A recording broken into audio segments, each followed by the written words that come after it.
All right, today's follow-up video, performance work on an MS880. You can see how restrictive this muffler is. So you've got this mesh screen. You know, people say that, that mesh doesn't impede flow, but, half of that area right there is screen. So it has to come through here, get pushed through this screen, and then circle up through this area right here and come out that modest little hole to feed or to let a 122cc two-stroke breathe. So some of the choke points, the MS880s of the world have a smaller bore right here. I'm not going to actually, hold on, let me grab an old 084 carburetor. All right, so there's your pre-EPA. It doesn't look like it's that much difference, but there's definitely, this is choked down a lot more. Moreover, the intake manifold, if you will, on an 880 is choked down as well. On the 084s and early 88s, this was just a straight big open hole to let this jumbo carb breathe. Now, I have done a little bit of carb work. I've relieved some of the Venturi in here. Not a whole lot, because I mean, there's only so much I can cram through that. These boots are like $60, I think. We're not going to go all out. This guy just wants some better performance, and we'll still get decent performance out of this choke down boot right here. But we'll get started here in a minute. All right, port work's done. Just a little bit of lower work. There's some upper work. Same, won't focus. Just a very tiny bit of intake work. It's wide enough, and I just lowered this right here just to kind of flatten that out. It was more oval. What else? Squish is set at like 26 thousandths. You can see where I had my solder down there. Intake work's done, and this port is typically big enough, and I know it's not polished. Look, man, you'll never see it again when I put the cover on. Anyway, that's that, and we're gonna do a timing advance to this. This is still the stock factory limited coil. I can't remember what it's limited to, but I don't think this is going to be only used with a long bar, like a 42 or a 47. With a sharp chain, should never have any issue hitting the rev limiter. But we'll see when we go test it. One word of caution or advice: buy the puller for these. They make them two different sizes for the Stihl flywheels. Try to get these with the hard metal core as opposed to just aluminum core. You can't really just, whoops, oh crap, I need both hands. Anyway, before I slap the piston, all you have to do is just crank on this and it'll pop right off. And even with the puller, I just hit it a few times with the impact, and that's a very light duty impact. This is only like a 12 volt, so it really doesn't have, but once I got some good pressure on it, I just tapped on it with a hammer, and it just pops right off. There's a, with this solid metal core on here, it really grips the taper compared to the aluminum ones. I bought a 661 crankcase off of eBay one time, and somebody had wedged a ginormous screwdriver in here to get some leverage so they could beat on the end of the crankshaft.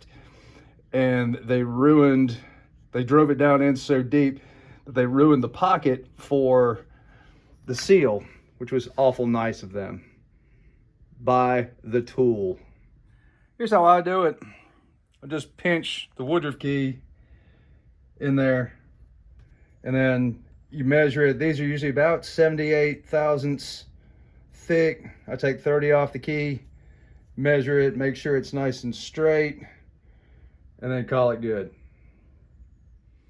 All right, so I've got it on there, and then this really isn't that much. There we go. So That's about where you are. I can't do it without holding the piston, but you see how the piston's not moving. So that's all the way clockwise, which would be factory timing. And then advance it that far forward, so that way as the magnets come around as they rotate, that the magnets are closer to the coil. I don't believe I'm graceful enough to show you how to put this throttle choke linkage back together.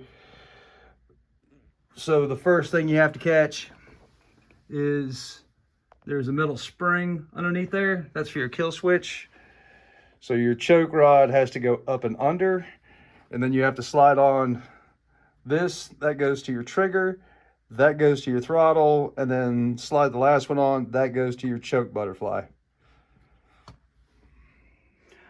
Okay, however comical that may have been to video for y'all, it was painful for me. It's been a while since I've done that, but you just got to make sure that you don't harm that while you're sliding this on, and still make sure that all this crap's hooked up. So anyway, the jigsaw puzzle's over with. And yes, the crazy thing is that this impulse line right here routes in front of your idle speed screw. Okay, I got the muffler started here, got the screen out, and I was thinking about opening up the stock hole. And then I looked at this. Thanks, Gordy. I don't have to worry about it. That's huge. I mean, that's, let me put something down here. Here's a bar nut. Yeah, there's plenty of room for that to breathe. That compared to one for a 500i, she's jumbo. Nice work. All right, getting ready to button this thing up. A rim sprocket is pretty heavily worn. We're going to throw a fresh one on here. These saws will go through rim sprockets a good bit faster. You got a lot more heavy chain. You got a 404 pitch chain, so a larger chassis chain and longer bar, more pull, more power, more wear. That's with the door closed. She's a little loud. Obviously the phone will tone it down.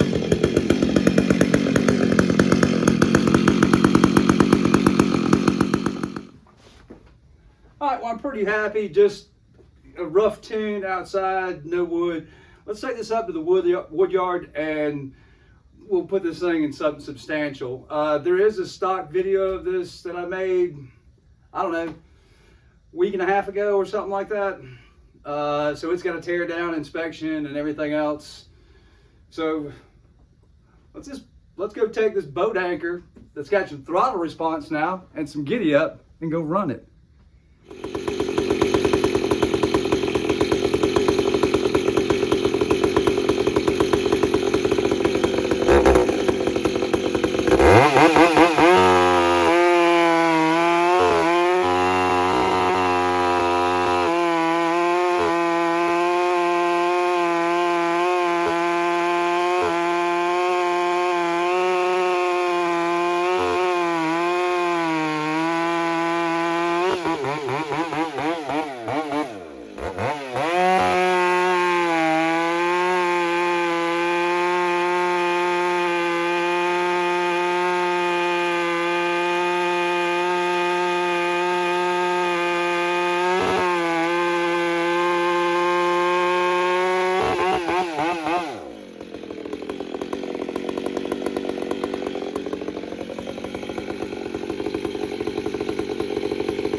My God, this is a big bitch.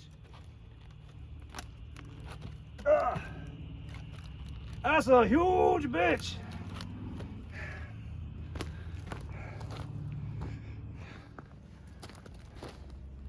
All right, again, I'd like to get you guys to go back and watch the last video of that thing, bone stock, just like it comes from the factory. And that's why you machine and port and do proper muffler mods. So you didn't get a chance to laugh at me putting the linkage back together, but I hope you caught it. That thing almost took me for a ride when I hit the throttle and the saw bit. Anyway, good time. See you back at the shop. All right. I'm pretty happy how this ran You could hear, you know, the tune is spot on. You know, when it's not under full load, it 4-strokes. Now, it's not the rev limiter. As soon as it gets under a full load, it cleans up. That 4-stroking I'm talking about is like kind of like the burbling, where it's like, brrr, and then all of a sudden you put a little bit of load on it, it's like zing, and she's off to the races. Again, one of the, you know, these are great if you have to have something with a 4 or 5 foot bar on it. You know, it just, nobody wants to tote these things around, including myself. I mean, I can do a lot of things with a chainsaw, but I can't make this thing any lighter. It is an incredibly heavy saw. You know, toting this up the hill, throwing it in the back of the truck, running over there, and then just toting it around from place to place and running it. It'll work you. Anyway, hope you guys enjoyed that. And again, if you haven't gone back and looked at it run stock, go back and look at that video. Customers should be incredibly happy.